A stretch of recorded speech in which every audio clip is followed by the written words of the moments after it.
The topics and opinions expressed in the following show are solely those of the hosts and their guests and not those of W4CY Radio, its employees, or affiliates. We make no recommendations or endorsements for radio show programs, services, or products mentioned on air or on our web. No liability, explicit or implied, shall be extended to W4CY Radio or its employees or affiliates. Any questions or comments should be directed to those show hosts. Thank you for choosing W4CY Radio.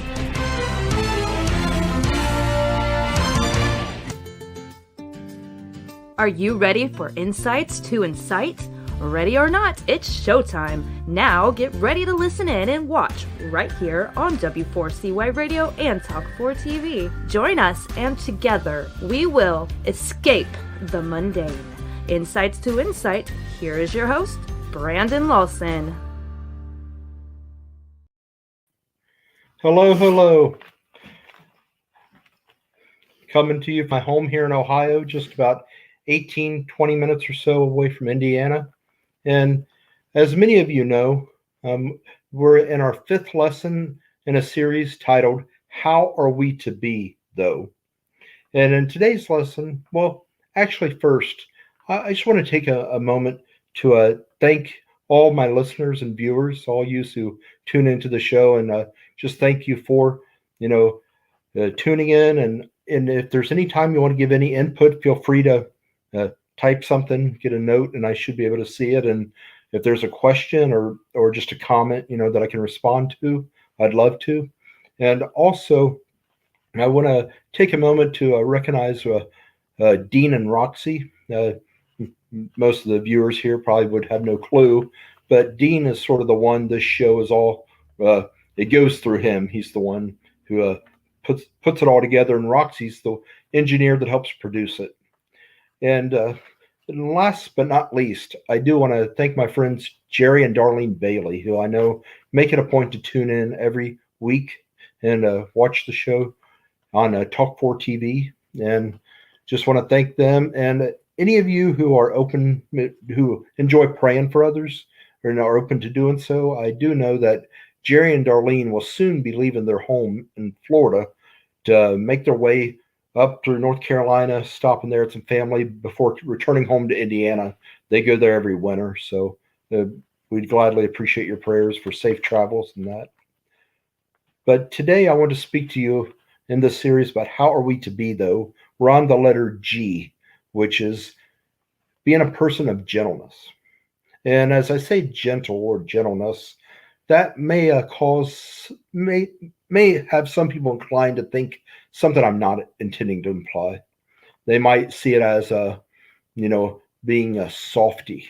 And while gentleness is a soft spirit, you could say, it's certainly a soft skill. This is not about being a softy from the standpoint of, AKA a pushover. Instead, we're talking about, being gentle in spirit and just in how we go about life. And back to that series, you might recall the very first lesson I shared of, the scenario is we're brand new to an area, to the office, we just moved in town. We don't know anyone. None of them know us.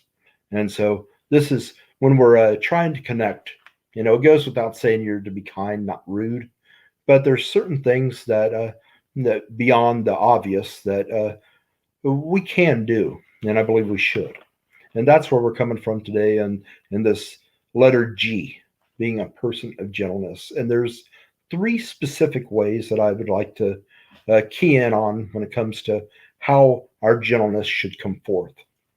And so I want to get to that. But first I would ask you, do you know anyone who's, you might say by nature is rough, maybe a hard-nosed or rough around the edges? I mean, and if you can envision a person, which most of us, I think, could identify someone, but if we identify that person in our mind, and then, they're naturally rough and not too, gentle. Yet there may be a point where you see this same individual where, he exudes such gentleness, such kindness, and it almost seems like it's just a natural part of him. and you say, you're taken aback. You say to yourself, you're thinking, is that the same person? You obviously, chances are it is, but it doesn't strike you as the person that you know him to be. And you're wondering, is that really him? Is he being gentle? Well, can I share something with you? That is really him. Yes, gentleness is present and it's real in each one of us.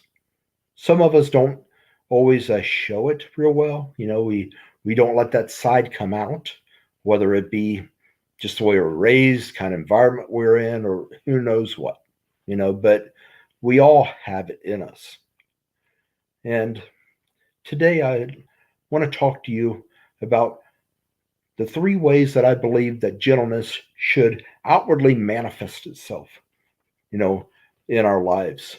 How we how others will see it in us and how people will identify this as a character trait of ours. So with that said, you know, before I go there, when I say about others, about we all have gentleness inside of us, it's true of even, hard-nosed punks.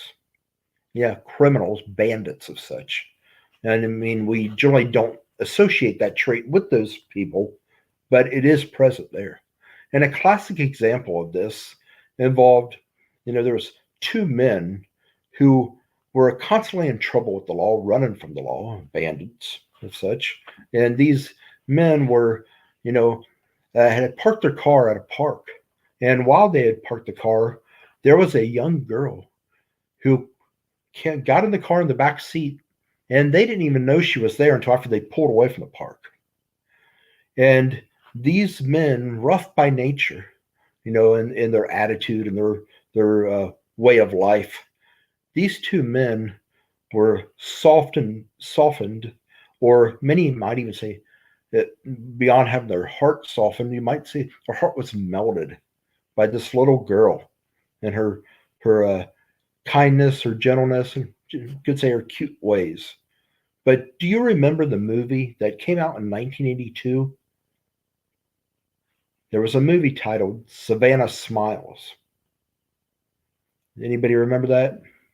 But in there was those two men constantly in trouble with the law, running from the law, who, like I said, they pulled away after they had parked the car and gotten out, then came back in to the car and pulled away, not even realizing Savannah climbed to the back. Yet she did. And they found out later, and, they were startled for one, but they came to just love her. And you think, these criminals? But gentleness is real in every one of us, whether we often see it or not. But how can it be seen? In what ways? Well, that's what I want to share with you today. As we consider our lesson, here, I wanted to talk to you about the three ways, and the first one is through our attitude. Many of us, we may not really think of it much. Either people are gentle or they're not, in their attitude, and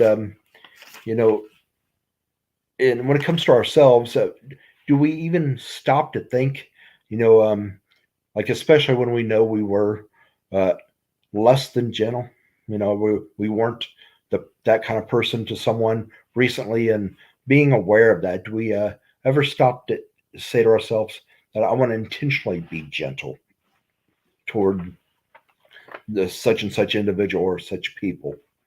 And if we want to, that would be good. But but how does it show up? Or how, in our attitude, our attitude manifests itself in various ways. And one of those ways is through our words. Yes.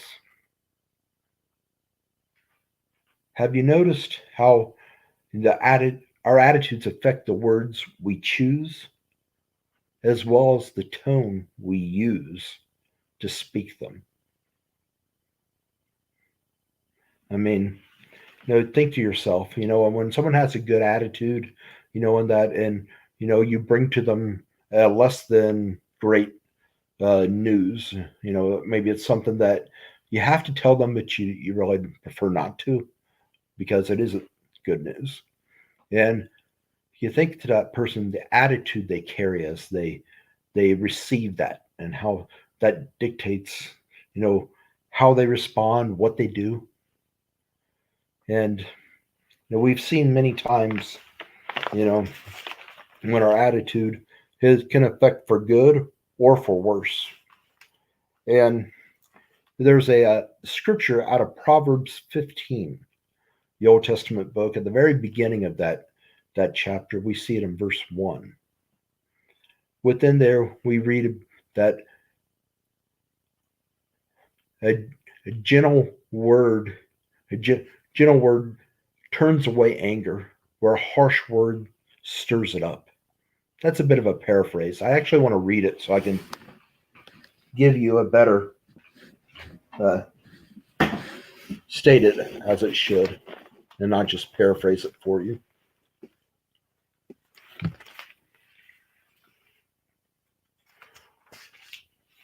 It says in Proverbs 15:1, a gentle answer turns away anger, but a harsh word stirs up wrath. And haven't you noticed that? And I'm sure at some point you've experienced this, you've seen it, and chances are have experienced it as well. Whereas someone who is very hard-nosed or is rude, and the person they were rude to spoke to them in a kind tone and didn't say anything offensive, but actually had a kind spirit in spite of what that person was like. And then that person recognizing how kind that individual was to them, even though they were anything but, that person lowers their tone. Their attitude completely changes. They actually feel bad that they treated the individual speaking with them, that they treated them with such contempt and such. But that's what gentleness often does. In our attitude, it'll come forth in our words. And it comes forth in body language, even our posture. You can tell when someone has a defensive stance and when they're open, they're receptive, they're more relaxed when they're open and receptive. When when your stance would be something other than gentle, or when it communicates something quite to the contrary, you tend to have a sternness about you. And you think of a police officer, security guard standing watch, at a, maybe it's near an exit of a store. A lot of stores, if they're in a area where you might have more crime, they'll have police officers on guard standing there so no one tries to, escape without paying for their stuff. And that, officer might smile at you, but still their stance is firm. They don't, they're not totally relaxed. They're on the lookout for something that shouldn't happen. But that's what gentleness, that does, or the lack of it would do, comes through in our attitude. And then secondly, as we think of this, we think of our actions. And, but actually before I even go there, can you think of a time in your own life when, gentleness was present, and how it helped you? Or maybe there were times where it wasn't and it did you a disservice. Or maybe you saw it modeled, exemplified through someone else for good or for worse. If we can, learn from those experiences, we'll do as well as we move forward. But secondly, gentleness will often, or should at least, outwardly manifest itself in our actions, in what we do. As we think of this, say that you just got out of your car and you're in the parking lot at a restaurant. You just got out of the car and you're headed to the door. And say you held the door for a couple families that were coming in, and you allowed them to go ahead of you.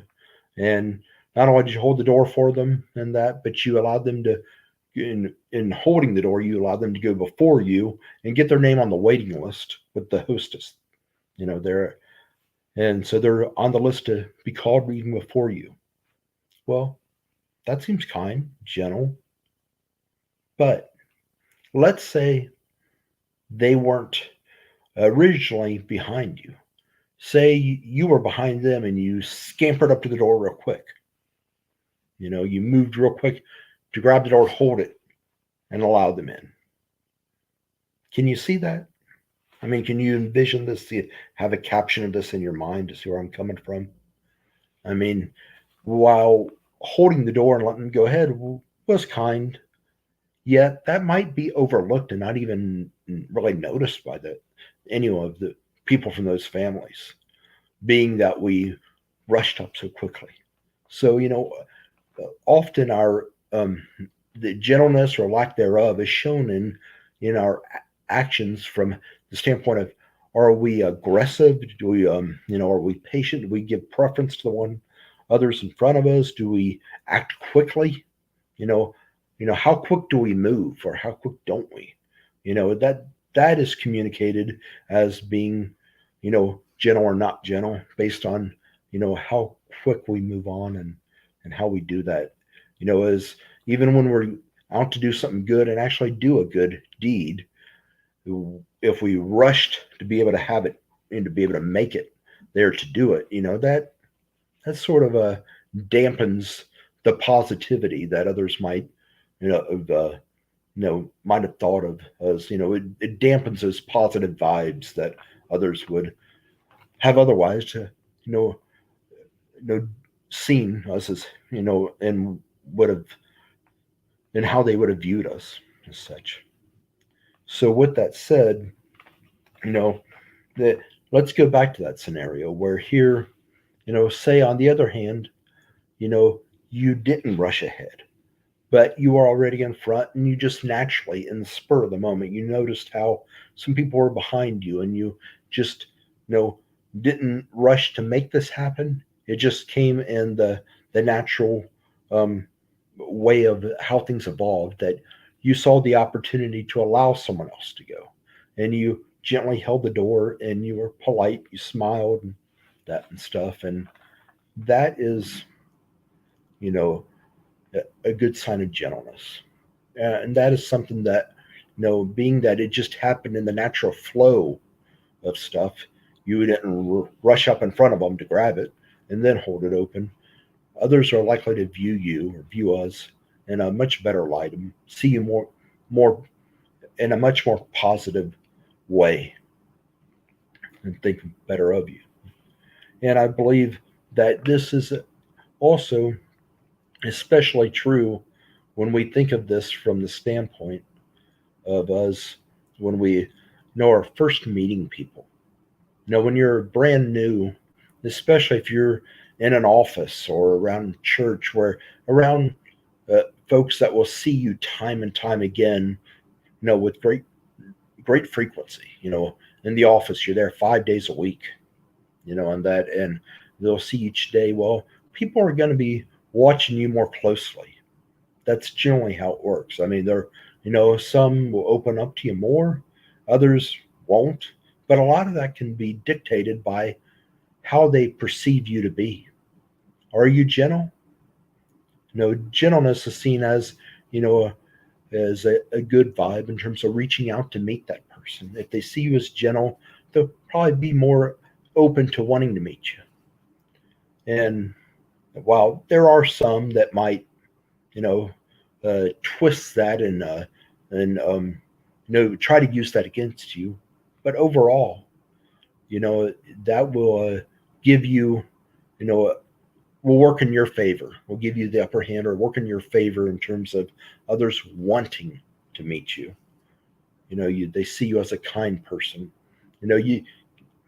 Have you ever noticed or have you ever seen someone who was, mean yet gentle? No. No, kindness and gentleness are like almost like flip sides of the same coin. They go hand in hand with one another. You can't be mean and yet be gentle. You know, you might be gentle on occasion, and other times you're mean, but the way people will view you, the perception they have of you, will, it. You can't have meanness and gentleness together.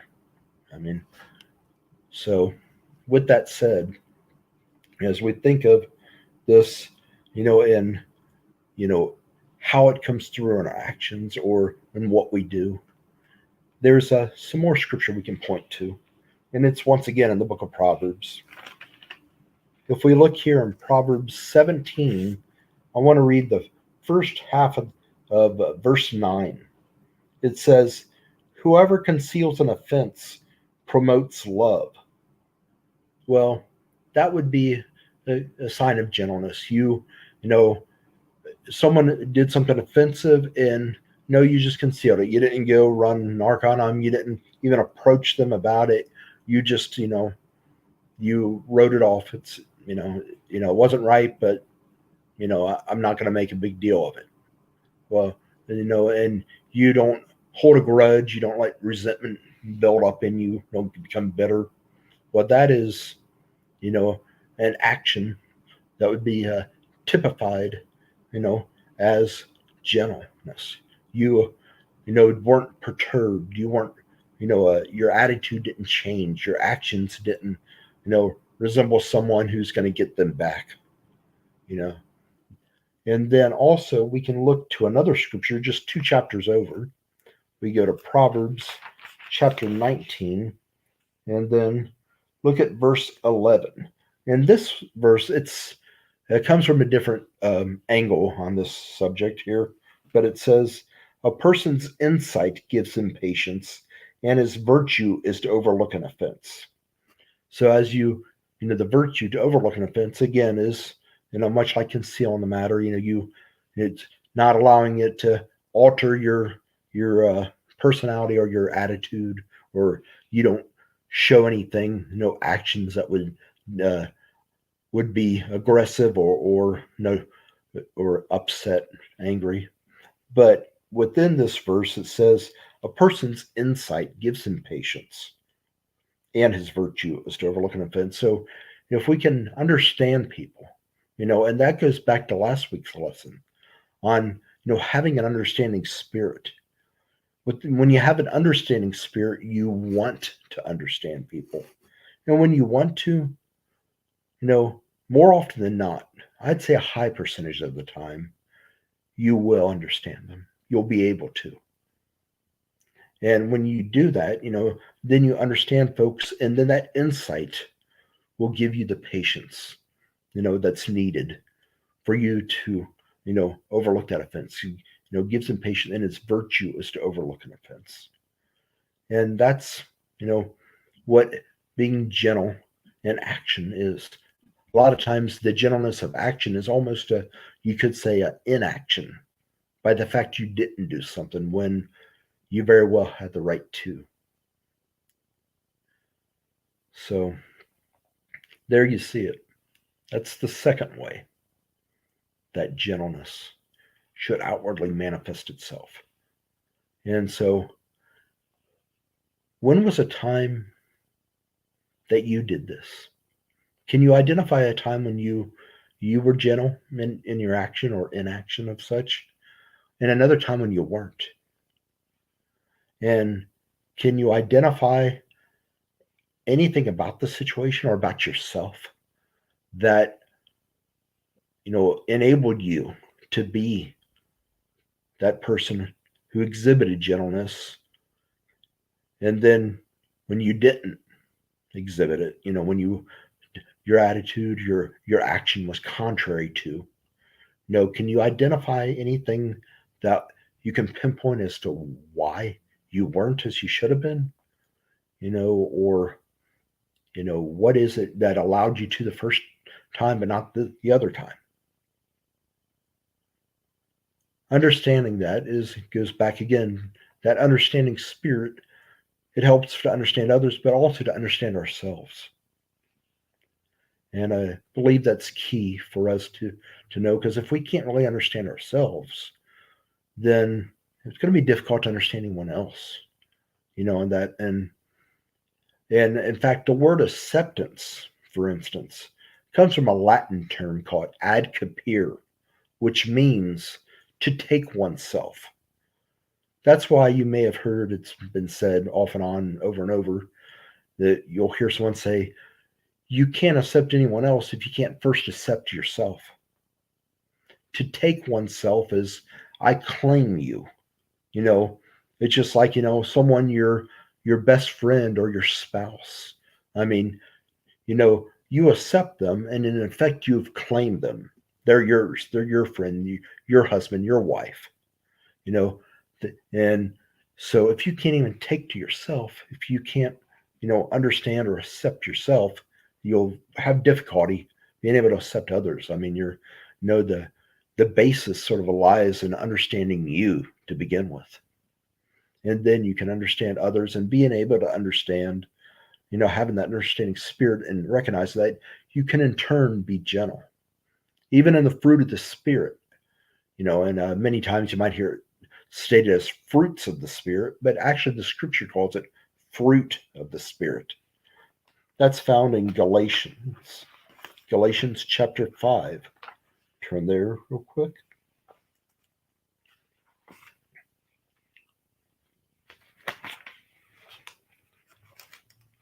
Says, but the fruit of the Spirit is love, joy, peace, patience, kindness, goodness, faith, gentleness, self-control. Against such there is no law. But what I want to point to is, the uh, the sequence of these different terms, these characteristics that are the fruit of the Spirit. How does the Spirit manifest itself and come out? Well, it says, let's love first, then joy, then peace, then patience, and then we'll get to the next few in just a minute. But, when we are people who love life, and, this isn't, I mean, you have to be able to love yourself in order to love others. I mean, you can't fill another cup if you're empty. You need to have love for self. And that's why Jesus even said in the second greatest commandment is to love your neighbor as yourself. If you don't have it for yourself, then how are you to give it away? I mean, honestly, you can't. And this is not about conceit. This isn't about selfishness or any of that. But having love for yourself allows you to love others. But when you are that type of person, that love, generally will work to your favor with others in terms of the relationships you have, the connections you'll make, and as a result will bring you joy. And when you have joy, when that's in you, it's not buried, but it's alive and well within you.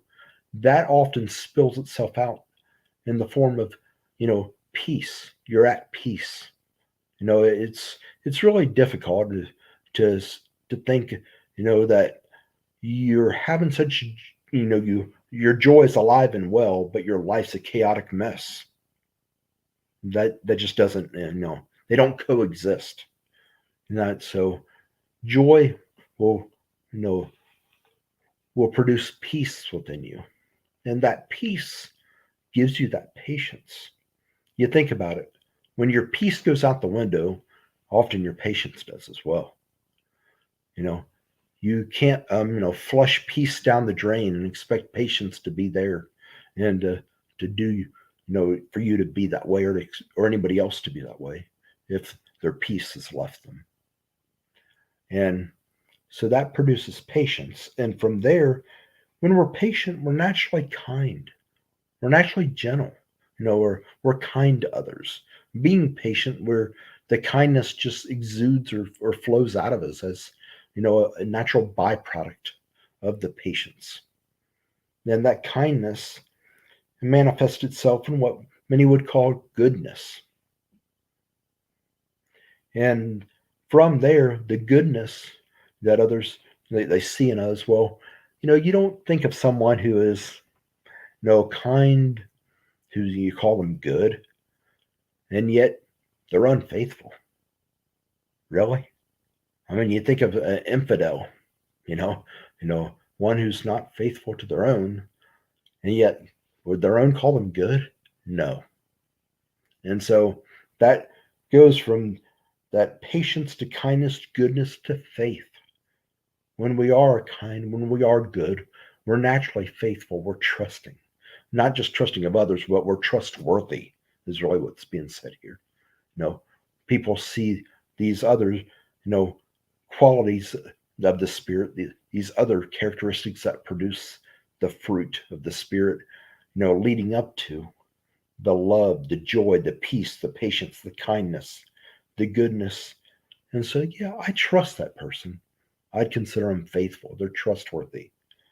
And being such, you see that they're gentle. Gentleness is next. And then self-control. We do, just speaking of the actions, how if you're real, quick to react or to do things, and you don't just allow life to happen where it just goes in the flow of such, you could almost say that, in some respects, not all the time, but some respects, that's almost like a lack of self-control. So if you are to be gentle, the self-control has to be there. You can't find people who are, you don't, associate gentleness, even though it's present in all of us. We typically do not associate gentleness with someone who would raise their voice or go off on you or slam a door or what have you. So, but when you are gentle, self-control is there as well. And so we see this in the progression. And I bring that up just in light of Proverbs in chapter 19, verse 11, where we read about how, the insights give a man patience, and it's his virtue to overlook an offense. You can see how one leads to the other. And with that, those first, the qualities, the characteristics that preceded gentleness, how it allows for gentleness. It's a natural byproduct. That's how it works. That's how it comes forth. And then the third way that we should be able to show others, where others will identify that you are patient, that you are gentle, is through our approach. One that we would look at and think, they're approachable. Or do they look mean? Are they rude and hateful? Do they have a distaste and a contempt for others? No, of course not. A person that we see as approachable is often gentle. They're peaceful. They exhibit that. We see that in them, even in their stance. We see a person that I haven't met her, I haven't met him, but I'm going to go up to them. And that gentleness will often afford others the peace, the confidence to approach us. Because that's our approach to others. We're kind, we're outgoing, and it comes forth in a spirit of gentleness. So, as you think of that, and you think back to if you're brand new, people don't know you, you don't know them. What is one of the most basic ways, and perhaps the simplest way to be a person with the spirit of gentleness?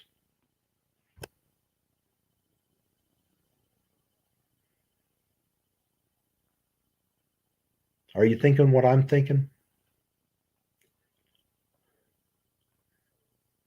I mean, there's, just think about it. What is the way you don't know anyone? You go to this event and you're expecting to meet a bunch of people. Who are the ones that you may approach? especially if they make eye contact with you. What else might they do if they looked at you? Friends, perhaps the simplest way to exhibit a spirit of gentleness is to smile. Yes, smile. It's as simple as that. I mean, we, know, and of course, we're talking about a real smile, not a wry smile, not even a grin.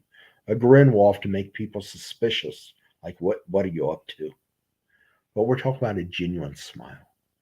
That genuine smile carries with it a gentleness. For one, your face is relaxed. It's a smile just breaks. It isn't something you manufactured. It's something that just naturally comes about across your face. That's the gentleness. That's like it's been said, that it takes less muscles to smile than to frown. Because you think about it, a muscle is when you use your muscles, it's a form of tenseness. And what allows a smile to break is you're relaxed. Excuse me. You're relaxed. And it just comes. It's natural. And that's the other key to it is the fact that it just comes means it's natural. And things when they're natural are much more powerful, much more meaningful. They carry greater impact compared to you manufacturing and trying to bring something about. Such as we said about the action. If you rushed in the front of the folks to get the door, that looks a little odd or awkward, and it sort of dampens the good that you would otherwise be seen for doing. But if you just did it in the natural flow of things, you open the door, you allow the other people to go ahead of you. But when it happens just naturally, the impact is much greater.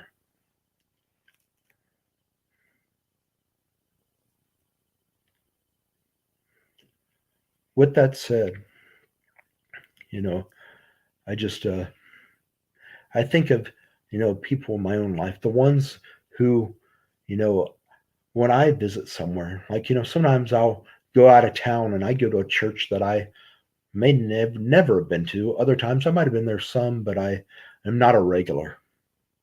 And the people that, especially that first time I came, the people I remember when I come back, that I want to remember. There's some I might remember who are rude, and that and I generally would look to stay clear of them and not even bother them. That I rarely am I going to go call someone out on that, especially if it's not someone I'm going to have to deal with week after week. But but the ones I look forward to and I want to extend my hand of fellowship to, that I want to, approach and greet, that I want to, show them I'm glad to see them and talk with them, catch up, are those who, when they first saw me, they smiled. They were open. They were glad to have me. And at the outset of the show, when I was mentioning, about people to remember, and that I mentioned Jerry and Darlene Bailey. When I visited their congregation, they received me more than anyone there. And while others from that congregation have received me as well since, there was no hesitation from them. They were glad to have me. They smiled, they extended their hand, they invited me out to lunch afterwards, and since then I've been back to their house, been at their house, they've been at my house, and and that may never have come. In fact, I may never even went back to that congregation if there wasn't that right hand of fellowship extended. And that came through that smile, that gladness to have me, and that spirit of gentleness. Too many people seems like, they're children in adult bodies. Do you do you know what I mean? I mean, what I'm referring to is, well, I don't know you, so I can't smile. I can't really receive you. I don't even know who you are. And while that's good to teach little children so they don't wander off with strangers and get abducted or what have you, so nothing like that happens, as we get older, we should not be so guarded that we can't even smile and receive someone for the first time. We should be glad to meet folks. If you want to be an influencer for good, in any respect, as a leader, whether it's just, making a positive difference in your neighborhood, your community, or leading others to Christ, or having that hand that helps to put them on the right path, that hand in their life, that having where your words carry weight and have meaning. For this to happen, you know, it, for that to happen, we need to learn to receive others. We need to be gentle and open, glad to receive them. Let's dismiss this childishness of, well, I don't know you. I see that way too often. My nature is to love people. That's just how I am. That doesn't mean I put my arm around you, anything like that. I mean, maybe in time, some people I do hug, but my nature is to receive them. I want to love people. That's just who I am. But I find too often in this world that's seen as strange, and it all comes just through my nature of wanting to connect and wanting to be a positive influence and not be someone who is has a negative impact.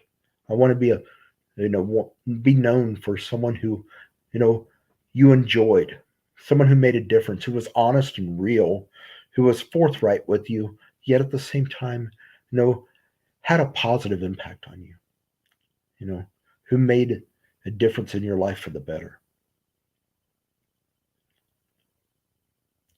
And we will often do that through our approach.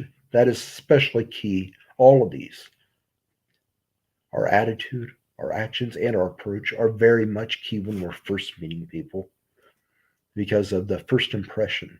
Because many times, if that first impression is not good, you won't get another opportunity. You've already been cast down and been written off the list if you didn't make that good impression the first time.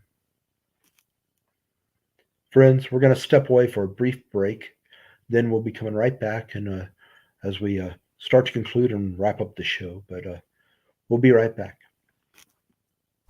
Wow, that was insightful. Stay tuned as we go on a quick break, and we'll be right back with more Insights to Incite right here on W4CY Radio and Talk 4 TV. Are you seeking a speaker or coach who speaks life into your people? If so, look no further. Brandon Lawson is one who will inspire and motivate his audience, as well as empathize and relate to all. Reach out to Brandon and let him be your speaker and life coach by sending an email to brandon@connectandimpact.net or calling him at 513-520-7597. Brandon looks forward to speaking with you, to you, and for you. Let's connect and impact today. Insights to Incite, a real show with real-life messages. This show, which can be found on radio, TV, and our podcast, gives us insight to incite us to action and to excellence. Watch and or listen to Insights to Incite live at noon Eastern Time every Thursday on W4CY Radio and Talk 4 TV. Check out our past episodes on iHeartRadio, YouTube, or anywhere you listen to your podcast. Join us each week, and together we will escape the mundane. We are back with more Insights to Incite, so get ready and tune in to listen and watch. Now once again, let's join Brandon Lawson. So there you have it. When we think of how we are to be, whether we're first meeting folks or we've known them for years, I mean, this is true of how we are to be at any point. And yet you might say, well, if you're a boss or a parent and you're trying to train kids, are you to just be gentle and let them do what they want? Well, no, that's another thing that needs to be clarified. I found this with my nephews and nieces, that they respect me more than their grandparents, and that I don't give them everything they want. I don't agree to, let them have whatever they're asking for, or let them do whatever they want to do. I'm gentle yet firm. There's those two combined actually will grow people's respect for you, because it shows you stand for what's right. You have standards that you hold to. If people can constantly bend and break the rules and we'll allow them because we love them, well, that's not really love. And and in fact, people will see that, and at first they might like you more, but over time they'll lose respect for you and actually grow a distaste for you, especially if they start to mature and they see what you're doing. They recognize how wrong it is. So, you know, gentle doesn't mean that you allow whatever. Doesn't mean that you yield and do what you please. No, no, no. But gentleness, is key though. Who do you respond better to? Someone who talks to you in a candid manner and is polite and sharing, explaining the situation of why they think you did wrong, or someone who comes up and just yells at you and shames you and humiliates you, whether others are around or not. Are you going to receive that person better than the first one? No. I think we all know gentleness, is key, and it certainly helps us, as a person who can influence others and lead others, as well as helping ourselves. It just gives us more peace in doing what's right. And as we get ready to conclude our show right here, I want to share a poem with you that, as we talked about in our approach of gentleness, the simplest and most basic way of doing this is to smile, giving a genuine, a real smile to others. And this poem is one you may have heard, may or may not have. And it's the only poem I've ever really cared to know that was a total freelance. I'm the one who generally likes the rhyme and the rhythm to poetry, and that, and along with a good message as well. But this has no rhyme or rhythm, yet I just love the message within it. So I'd like to share this with you. It's called The Value of a Smile. It costs nothing but creates much. It enriches those who receive without impoverishing those who give. It happens in a flash, and the memory of it sometimes lasts forever. None are so rich that they can get along without it. None so poor but are richer for its benefits.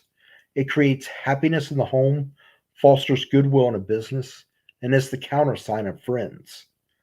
It is rest to the weary, daylight to the discouraged, sunshine to the sad, and nature's best antidote for trouble. Yet, it cannot be bought, begged, borrowed, or stolen, for it is something that is no earthly good to anyone until it is given away. Think of that, the value of a smile.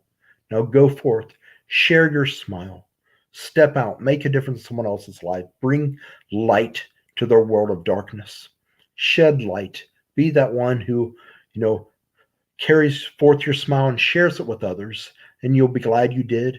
And one other thing is, you'll still have it. You can constantly share your smile left and right, yet it will still belong to you. You'll still keep it.